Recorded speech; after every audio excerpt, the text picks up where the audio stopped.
Capítulo 8.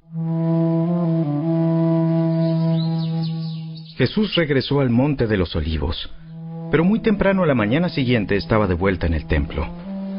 Pronto se juntó una multitud, y él se sentó a enseñarles. Mientras hablaba, los maestros de la ley religiosa y los fariseos le llevaron a una mujer que había sido sorprendida en el acto de adulterio. La pusieron en medio de la multitud. Maestro, esta mujer fue sorprendida en el acto de adulterio. La ley de Moisés manda apedrearla. ¿Tú qué dices? Intentaban tenderle una trampa para que dijera algo que pudieran usar en su contra. Pero Jesús se inclinó y escribió con el dedo en el polvo. Como ellos seguían exigiéndole una respuesta, él se incorporó nuevamente y les dijo: Muy bien, pero el que nunca haya pecado, que tire la primera piedra. Luego volvió a inclinarse y siguió escribiendo en el polvo. Al oír eso, los acusadores se fueron retirando uno tras otro, comenzando por los de más edad, hasta que quedaron solo Jesús y la mujer en medio de la multitud. Entonces Jesús se incorporó de nuevo y le dijo a la mujer: ¿Dónde están los que te acusaban? ¿Ni uno de ellos te condenó? Ni uno, Señor. Yo tampoco. Vete y no peques más. Jesús habló una vez más al pueblo y dijo: Yo soy la luz del mundo. Si ustedes me siguen, no tendrán que andar en la oscuridad, porque tendrán la luz que lleva a la vida. Los fariseos respondieron: Tú haces esas declaraciones acerca de ti mismo. Un testimonio así no es válido. Estas afirmaciones sí son válidas, aunque las diga de mí mismo, pues sé de dónde vengo y a dónde voy. Pero eso es algo que ustedes no saben de mí. Ustedes me juzgan con criterios humanos, pero yo no juzgo a nadie. Y si lo hiciera, mi juicio sería correcto en todo sentido, porque no estoy solo. El Padre, quien me envió, está conmigo. La misma ley de ustedes establece que si dos personas concuerdan en algo, su testimonio se acepta como un hecho. Yo soy uno de los testigos, y mi Padre, quien me envió, es el otro. ¿Dónde está tu padre? Como ustedes no saben quién soy yo, tampoco saben quién es mi Padre. Si me conocieran a mí, también conocerían a mi Padre. Jesús dijo todo esto mientras enseñaba en la parte del templo conocida como la tesorería. Pero no lo arrestaron, porque aún no había llegado su momento.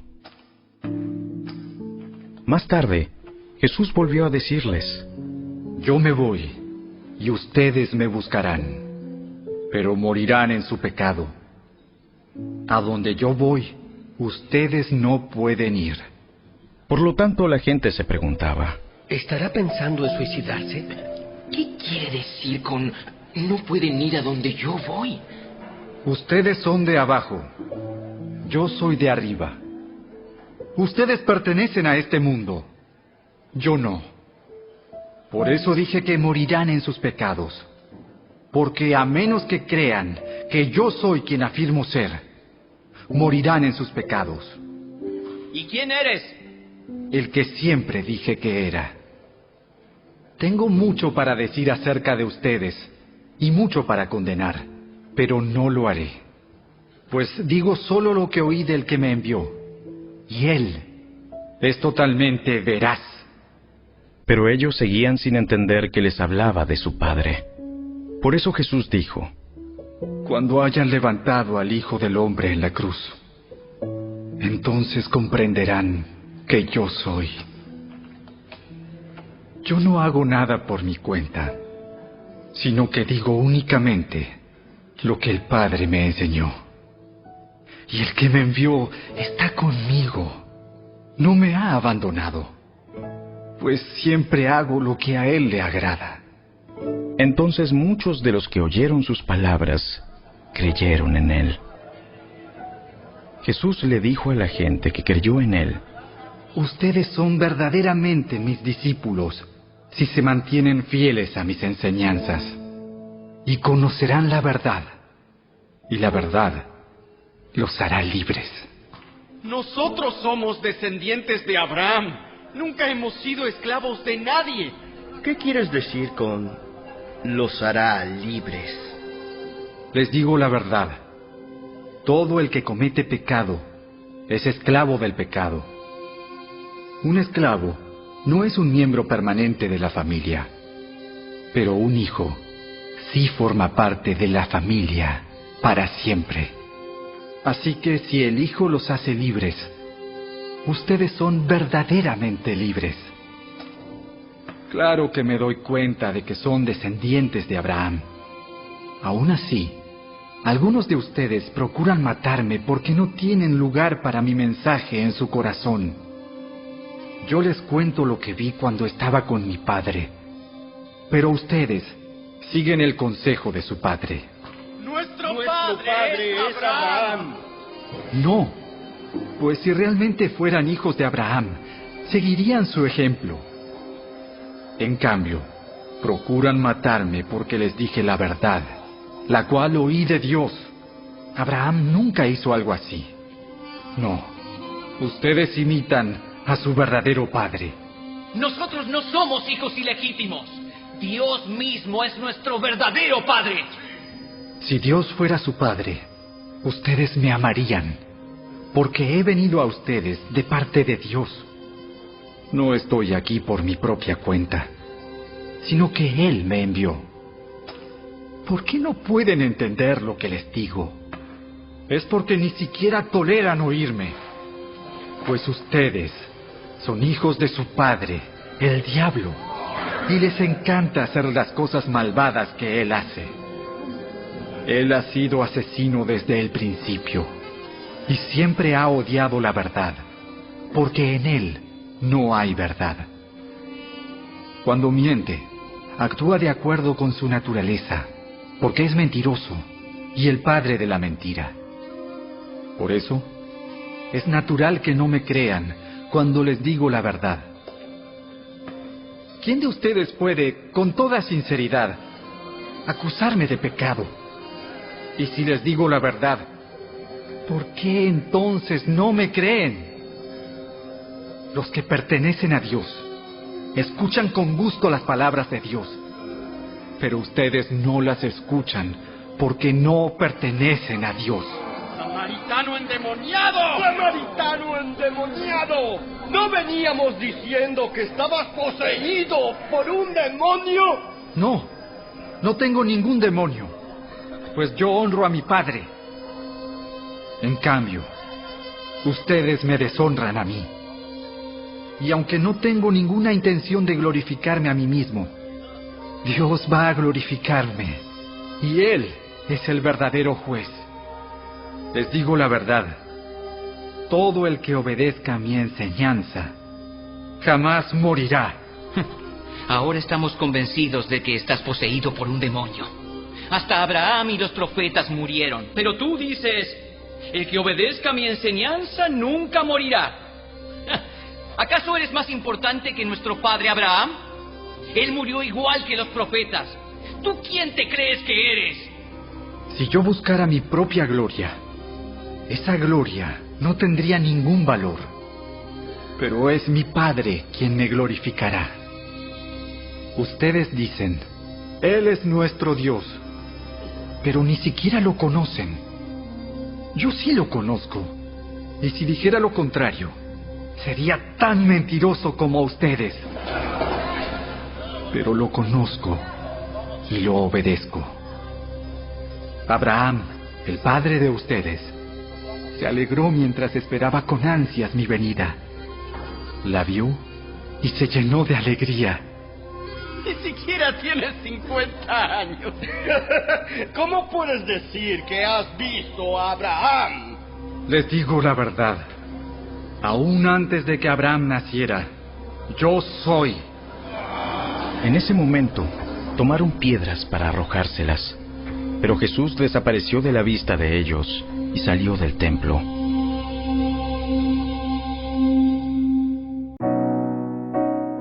audioescuelasabática.com.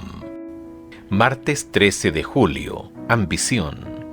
Estudiar la última semana del ministerio de Jesús en la tierra ofrece una instantánea de cómo la inquietud y la ambición llevan a la gente a hacer y decir cosas desacertadas.